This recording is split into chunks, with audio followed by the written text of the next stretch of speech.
Hello student, मैं हूं राकेश कुमार अभ्यास के इंस्टीट्यूट से और हम बात करेंगे आज नीट 2024 के काउंसलिंग की।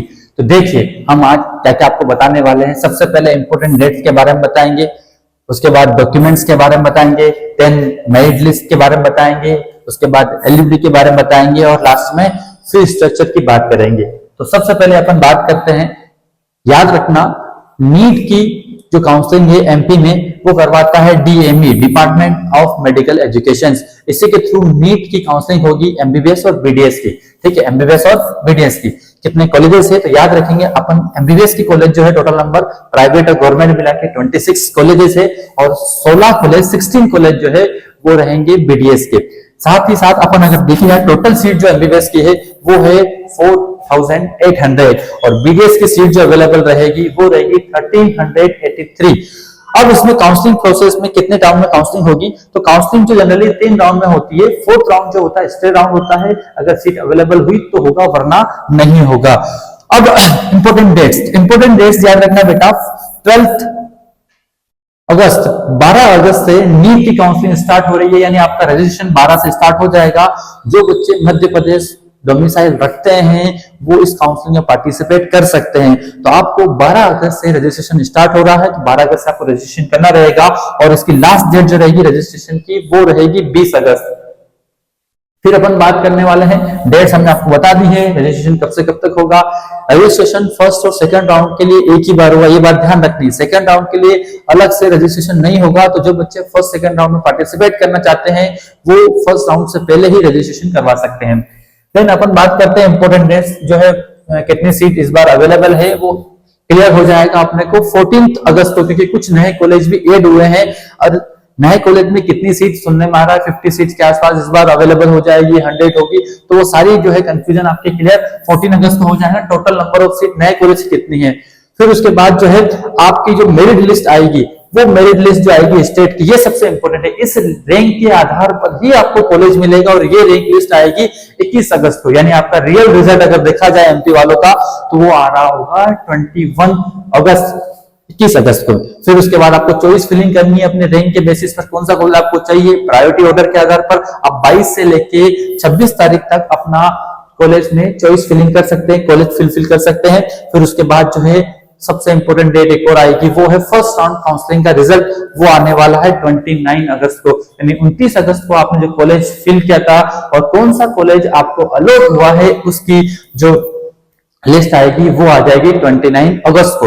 अब बात करने वाले रिपोर्टिंग की। कॉलेज मिलने के बाद आप अपने डॉक्यूमेंट लेके कॉलेज जाइए, वहां जाके रिपोर्टिंग करिए और अपना एडमिशन कंफर्म करने की जो डेट रहेगी वो रहेगी 31 अगस्त से 4 सितंबर तक।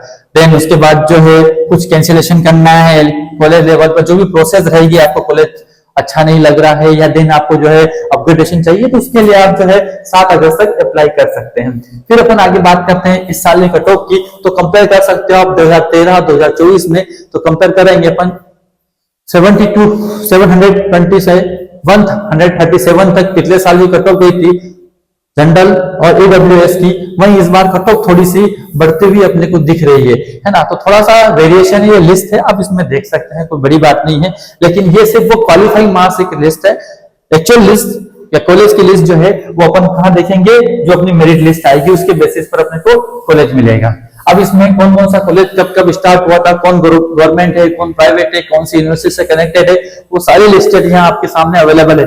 किसी बच्चे को इसकी लिंक चाहिए तो वो जनरली आपको डीएमए की वेबसाइट पर मिल जाएगी।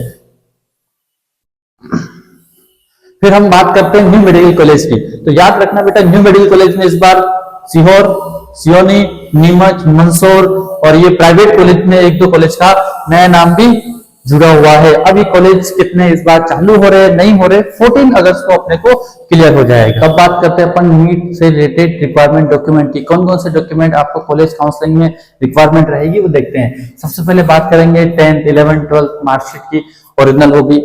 नीट एडमिट कार्ड और स्कोर कार्ड, आपका रिजल्ट भी होना चाहिए। नीट के लिए आपको अगर चाहिए तो कैटेगरी सर्टिफिकेट, अगर आप एसटी, एससी, ओबीसी और ईडब्ल्यूएस कैटेगरी में आते हैं तो उसका सर्टिफिकेट आपको चाहिएगा। डोमिसाइल सर्टिफिकेट, एमपी के मूल निवासी होने के लिए आपको डिजिटल वाला सर्टिफिकेट चाहिएगा। सब कैटेगरी सर्टिफिकेट, यदि आप पीडब्ल्यूडी, फिजिकल हैंडीकैप, और फ्रीडम फाइटर कोटे का यूज कर रहे हैं तो उसके लिए आपके पास सर्टिफिकेट होना चाहिए। गेट सर्टिफिकेट, आपने नीट की तैयारी के लिए 1 या 2 साल जो भी तैयारी करने में समय लिया है उसका गेट सर्टिफिकेट होना चाहिए। फोटो आईडी प्रूफ, आपका आधार कार्ड इसमें चल जाएगा। पासपोर्ट साइज फोटोग्राफ, आपने जो नीट का फॉर्म भरा था उस समय जो फोटो आपने लगाए थे वही फोटो आपको वापस चाहिए। रजिस्ट्रेशन फी रसीद, काउंसलिंग के दौरान आपने जो फीस जमा कराई उसकी रसीद आपके पास होनी चाहिए। देन कंफर्मेशन लेटर, नीट का फॉर्म भरा था उस समय जो आपको फॉर्म का कंफर्मेशन लेटर मिला था वो आपके पास होना चाहिए। कॉलेज जो आपको काउंसलिंग के थ्रू अलर्ट हुआ है उसका लेटर चाहिएगा। इनकम टैक्स सर्टिफिकेट, आपके फैमिली इनकम कितनी है, पापा की इनकम जनरली, वो आपके पास सर्टिफिकेट होना चाहिए। एसएलसी और टीसी, आपने स्कूल लास्ट स्कूल का एसएलसी आपके पास होना चाहिए और उसका कैरेक्टर सर्टिफिकेट आपके पास होना चाहिए। तो ये बेटा ये डॉक्यूमेंट जो थे ये आपको नीट की काउंसलिंग में रिक्वायरमेंट थे। आप काउंसलिंग से रिलेटेड और भी कोई इन्फॉर्मेशन चाहते हैं तो अभ्यास कैरियर इंस्टीट्यूट पे आके विजिट कर सकते हैं। और अगर आपको डाउट्स आ रहे हैं तो हमारे नंबर है 9799535574। इस नंबर पर आप कांटेक्ट करके भी अपने नीट से रिलेटेड काउंसलिंग की समस्याओं को दूर कर सकते हैं। All the best, thank you.